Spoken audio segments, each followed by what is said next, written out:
What I'm about to reveal is one of the most brutal rituals ever orchestrated by a Roman emperor. A ceremony so savage, so calculated in its cruelty, that even Rome's battle-hardened citizens were shocked by what they witnessed. This wasn't combat. This wasn't execution. This was systematic humiliation designed to break the spirit of an entire people. Emperor Claudius, a man history remembers as a scholar and administrator, ordered captured Germanic warriors to undergo a procedure that stripped them of their manhood in the most literal sense. But the horror didn't end there. Their wives were then forced to participate in an act so unspeakable that ancient historians struggled to document it. This was psychological warfare elevated to an art form, cruelty transformed into spectacle, and the power of Rome demonstrated through the most intimate violation imaginable. The question that haunts historians is this: how did a stammering, limping emperor who never wanted power become the architect of such calculated brutality? In the first century of the Common Era, Rome stood as the undisputed master of the known world. The empire stretched from the gray cliffs of Britain to the burning sands of North Africa, from the Pillars of Hercules in Spain to the ancient cities of Asia Minor. At the heart of this colossal domain sat Rome itself, a city of over 1 million inhabitants, fed by grain from Egypt, entertained by spectacles in the Colosseum, and ruled by emperors who wielded power that defied comprehension. The emperor wasn't merely a political leader. He was Pontifex Maximus, supreme religious authority. He commanded 30 legions totaling nearly 200,000 professional soldiers. He controlled the treasury of the wealthiest state on earth. He dispensed justice, declared war, and increasingly, he was worshipped as a living god. This concentration of absolute power in a single individual created a system where an emperor's personality, psychology, and personal demons could reshape the lives of millions. The reign of Claudius, which began in 41 CE, emerged from chaos and bloodshed. His predecessor, Caligula, had been assassinated by his own Praetorian Guard after 4 years of increasingly unhinged rule. The assassins had intended to restore the Roman Republic, ending the imperial system that had begun with Augustus. But the Praetorian Guard had other plans. They discovered Claudius, Caligula's uncle, hiding behind a curtain in the imperial palace, terrified that he would be killed alongside his nephew. The guards proclaimed him emperor, not out of respect, but because they needed an emperor to justify their own existence and ensure their generous salaries. Claudius was 50 years old when he was dragged from his hiding place and declared ruler of Rome. He had never expected to hold power. Born Tiberius Claudius Nero Germanicus in 10 BCE, he had spent his entire life as an embarrassment to the imperial family. He walked with a pronounced limp. His head shook involuntarily. He stammered when nervous, and he drooled when agitated. Modern medical historians believe he likely suffered from cerebral palsy or perhaps polio as a child. In Rome's aristocratic culture, which valued physical perfection and martial prowess, these disabilities marked him as unfit for public life. His own mother, Antonia, called him a monster that nature had begun but not finished. His grandmother, the Empress Livia, refused to speak to him in public. The family kept him out of sight, denying him political positions and military commands that his birth should have guaranteed. While his brother Germanicus became Rome's greatest general, Claudius was relegated to historical research and writing. He spent decades in libraries, studying Etruscan civilization and composing histories that no longer survive. This isolation had profound effects. Claudius developed an encyclopedic knowledge of Roman law, history, and administration. But he also grew resentful, bitter about his exclusion, and desperate to prove his worth. When the Praetorian Guard made him emperor, something awakened in Claudius. The stammering scholar discovered that he possessed not just intelligence but cunning, not just knowledge but ruthlessness. And he was determined that Rome would respect him, that history would not dismiss him, as it had during his decades of humiliation. Claudius inherited an empire that was stable internally but facing challenges on its northern frontier. The Rhine River marked the boundary between Roman civilization and the Germanic tribes that inhabited the vast forests beyond. These tribes, the Cherusci, the Chatti, the Chauci, and dozens of others, were fierce warriors who had inflicted Rome's worst military disaster a generation earlier. In 9 CE, Germanic tribes under the leadership of Arminius had ambushed and destroyed 3 entire Roman legions in the Teutoburg forest, killing over 20,000 soldiers. The defeat had traumatized Rome and convinced Emperor Augustus to abandon plans for further Germanic conquest. The border had been maintained through a combination of military might, diplomatic payments, and the manipulation of intertribal rivalries. But by the time Claudius became emperor, this system was breaking down. Germanic tribes were conducting raids across the Rhine, attacking Roman settlements, carrying off prisoners, and demonstrating that Rome's power had limits. The raids weren't random banditry. They were coordinated assaults led by tribal chiefs who saw Roman weakness after Caligula's chaotic reign. Germanic warriors attacked at night, burning villas, stealing livestock, and abducting Roman citizens whom they would ransom or enslave.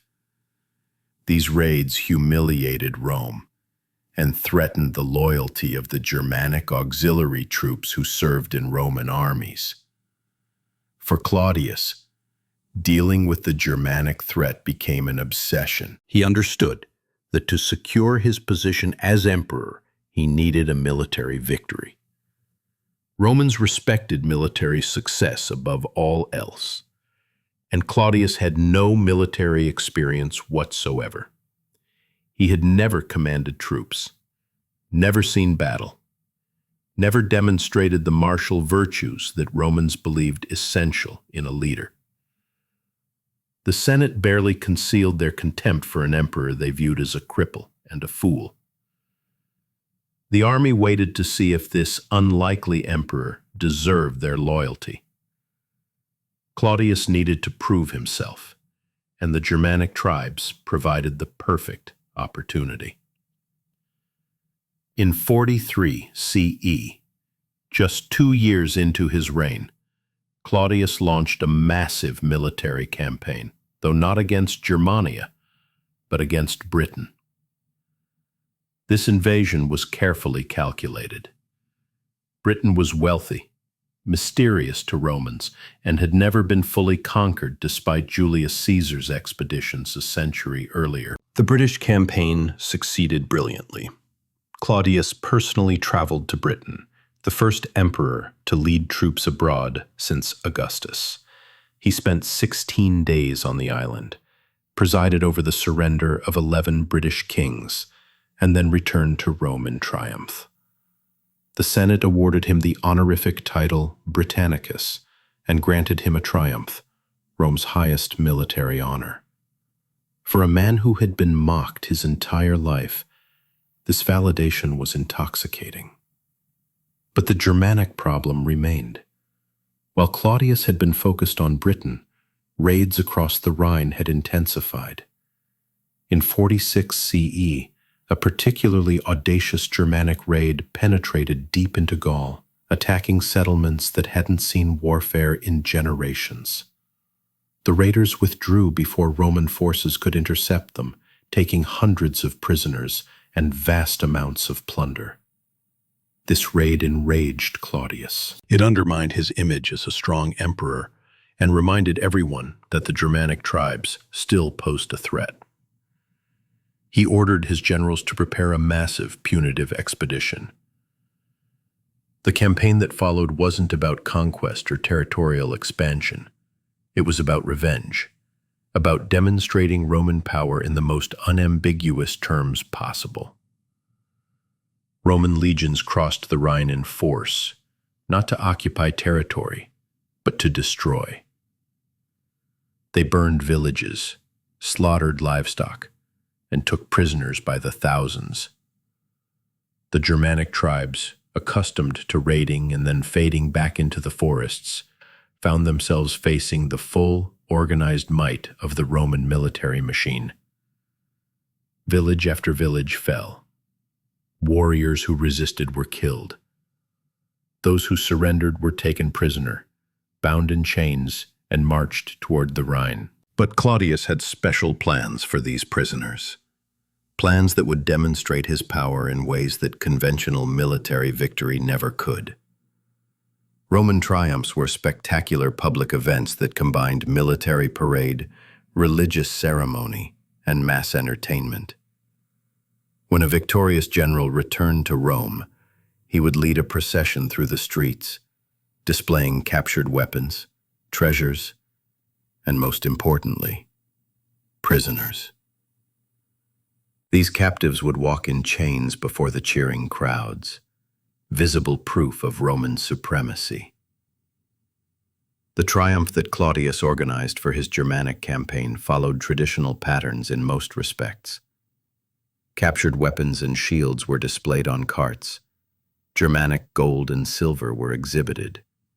Paintings depicted Roman victories in battle. But when it came to the prisoners, Claudius planned something unprecedented, something designed to inflict maximum humiliation not just on the captives, but on their entire culture. Germanic society placed enormous emphasis on warrior masculinity. Men earned status through combat prowess, through their ability to protect their families and dominate their enemies. Germanic warriors wore their long hair and beards as symbols of their manhood. They prided themselves on their physical strength and their courage in battle.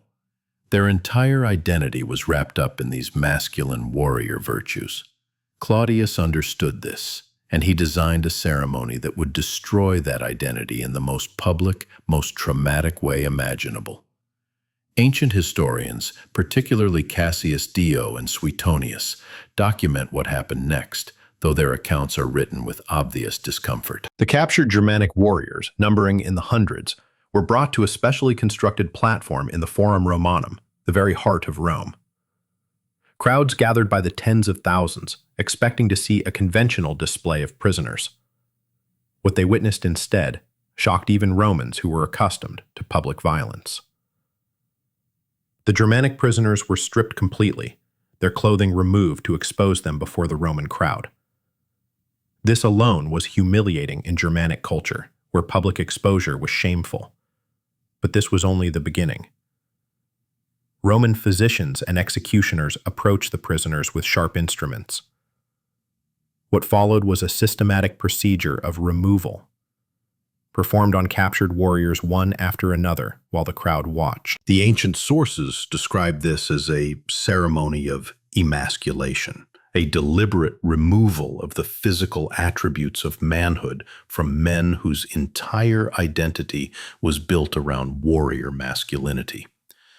The procedure was performed publicly, slowly, and with maximum attention to detail. This wasn't done hastily or privately. It was spectacle, designed to be witnessed, designed to traumatize not just the victims, but anyone who shared their culture. The screams of the Germanic warriors echoed through the forum.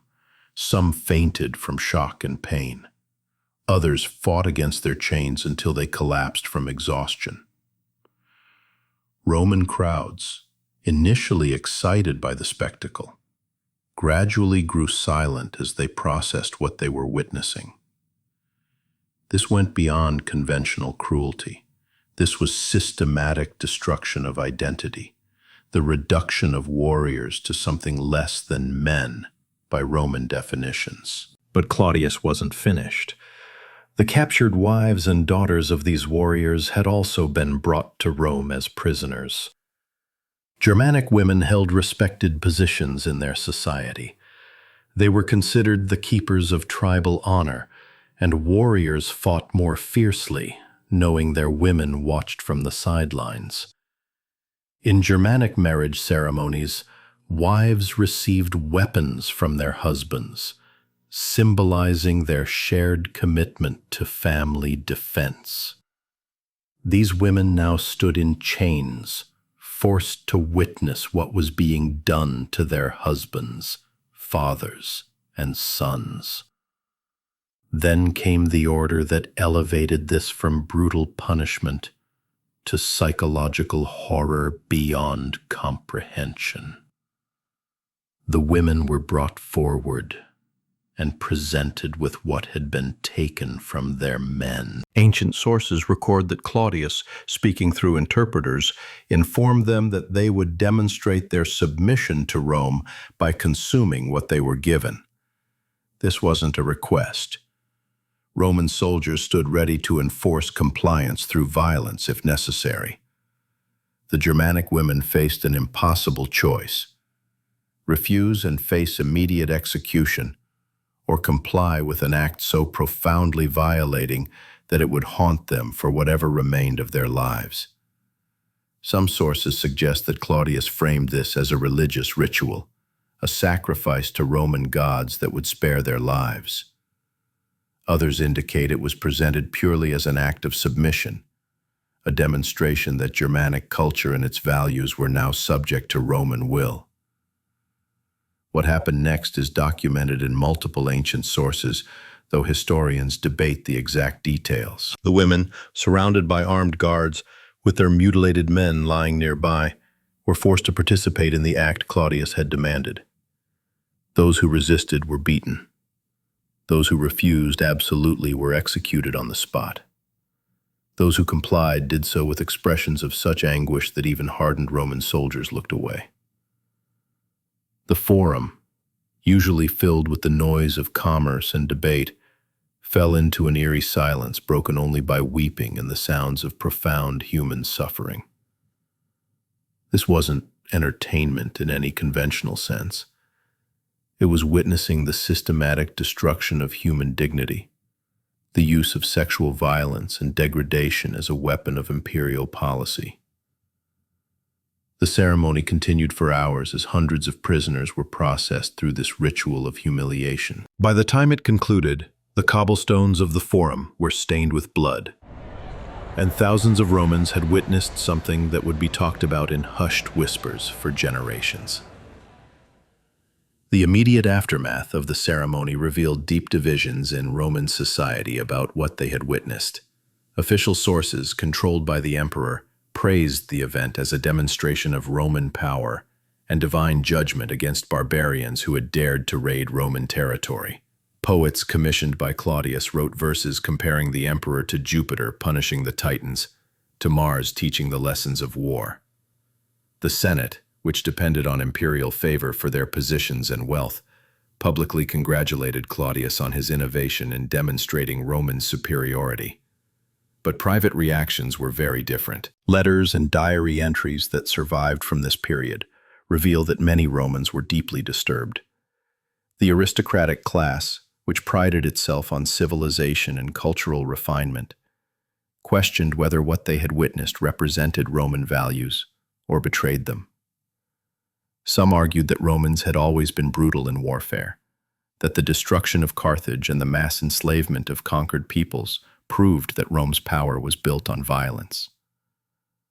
Others contended that there was a difference between the violence of warfare and the calculated, ritualized cruelty they had witnessed in the Forum. The ceremony also revealed uncomfortable truths about the nature of the empire. Rome justified its conquest and rule by claiming to bring civilization, law, and order to barbaric peoples. The triumph ceremony was supposed to demonstrate Roman superiority through discipline, organization, and military prowess. But what Claudius had orchestrated looked less like civilization and more like the very barbarism Romans claimed to oppose. In the provinces, News of what had happened in Rome spread through traders, soldiers, and official dispatches. The reaction among Germanic tribes was predictable. The ceremony, intended to intimidate and subdue, instead became a rallying point for resistance. Germanic chiefs used accounts of what had happened to their warriors and women to recruit fighters and forge tribal alliances. Within a few years, Germanic raids intensified rather than diminished. The ceremony had achieved the opposite of its intended effect, turning Roman cruelty into Germanic propaganda. Among the Germanic peoples, the victims of Claudius's ceremony became martyrs and symbols of resistance. Stories were told around fires in forest clearings about the warriors who had endured Roman brutality without begging for mercy, about the women who had been forced into unspeakable acts yet maintained their dignity. These stories reinforced Germanic identity and hatred of Rome, contributing to centuries of conflict along the Rhine frontier. Within the imperial palace, Claudius seemed satisfied with his demonstration. Ancient sources record that he became convinced the ceremony had solved the Germanic problem, that the tribes would now fear Roman power too much to continue their raids. When reports arrived of renewed Germanic attacks, he dismissed them as isolated incidents, rather than recognition that his strategy had failed. The emperor's personal psychology is revealed in his reaction. Claudius, who had spent his life being dismissed and humiliated because of his disabilities, had created a ceremony that inflicted maximum humiliation on others. There's a psychological pattern here that modern analysts recognize. The victim, who, upon gaining power, becomes the victimizer. The humiliated, who seeks to heal his wounds by inflicting them on others. Claudius never fully escaped the trauma of his early life, and the power of empire gave him the means to project that trauma outward. The ceremony also had lasting effects on Roman religious and cultural practices. The mixing of violence, religious ritual, and public spectacle that Claudius had pioneered became more common in subsequent reigns. Later emperors, seeing how spectacle could demonstrate power and control populations, created increasingly elaborate and brutal public ceremonies. The games in the Colosseum, which reached their peak of cruelty under later emperors, followed patterns that Claudius had established: violence as entertainment, suffering as spectacle, the reduction of human beings to objects for public consumption. The historical legacy of Claudius's ceremony has been complicated and contested over the 2 millennia since it occurred. Ancient historians who wrote during or shortly after Claudius's reign were constrained in what they could say.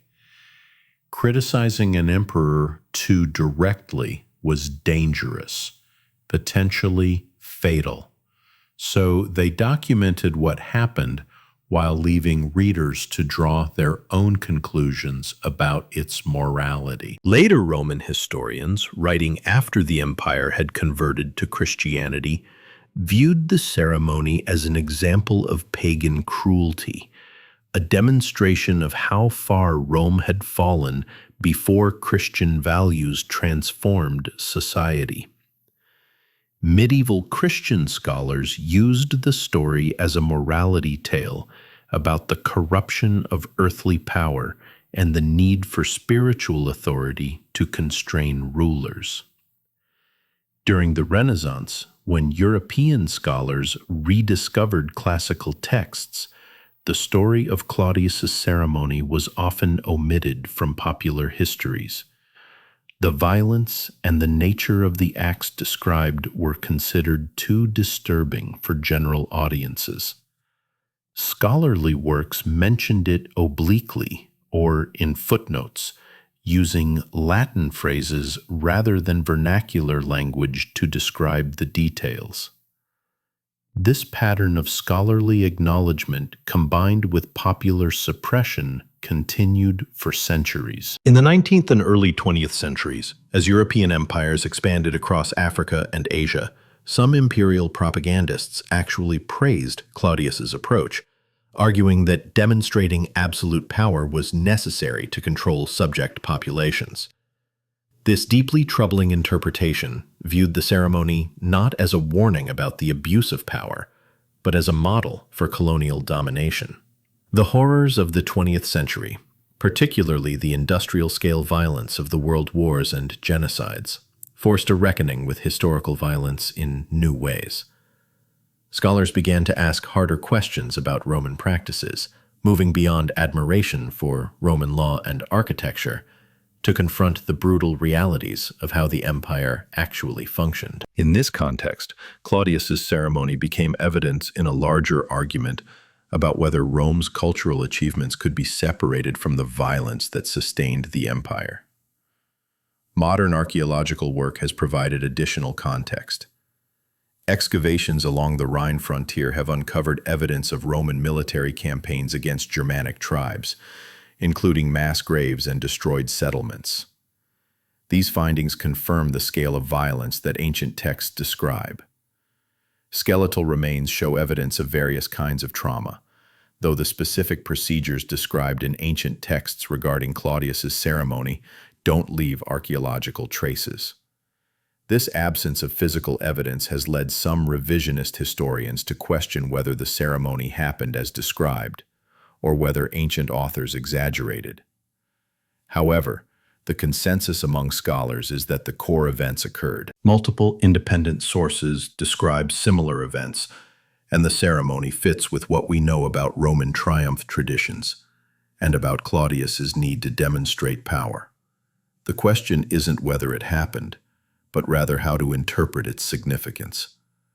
What does this ceremony tell us about the nature of imperial power? About the relationship between civilization and violence? About how psychological trauma in leaders translates into policy that affects millions? These questions don't have simple answers, but asking them is essential to understanding not just Roman history, but the patterns of power that continue to shape our world. As we reflect on the horrific ceremony orchestrated by Emperor Claudius, we're forced to confront disturbing realities about human nature, power, and the capacity for cruelty that exists within civilized societies. Claudius was not a barbarian invader or an uneducated tyrant.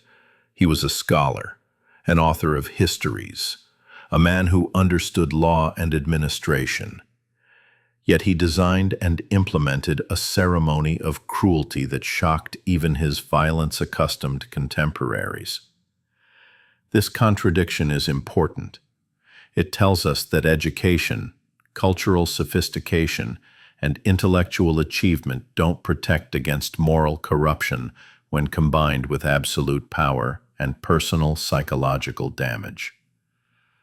The ceremony also reveals how violence can be transformed into ritual, how cruelty can be dressed up in religious and political justification, how atrocities can be normalized through spectacle and repetition. Romans who witnessed the ceremony didn't immediately rebel or denounce what they saw. They processed it, rationalized it, and most eventually accepted it as another example of imperial power. This normalization of cruelty is perhaps more disturbing than the cruelty itself. The victims of this ceremony, the Germanic warriors and their families, became symbols of resistance to their people, but were reduced to objects of spectacle by Roman culture. Their suffering served Roman political purposes. Their trauma became entertainment. Their identities were destroyed to reinforce someone else's power. This pattern of dehumanization, turning people into props for demonstrations of authority, recurs throughout history whenever power becomes sufficiently concentrated and unconstrained. The parallels to modern times are impossible to ignore. While the specific practices differ, the underlying patterns remain. We still see leaders who use cruelty as demonstration of power. We still see violence transformed into spectacle for public consumption. We still see how personal trauma in those who hold authority can translate into policy that inflicts trauma on populations. The technology changes, the scale changes, but the fundamental human dynamics remain.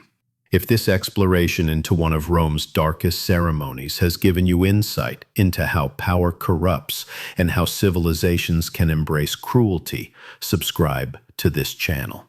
We bring you the historical truths that conventional narratives often sanitize or ignore, the stories that reveal uncomfortable realities about human nature and social systems.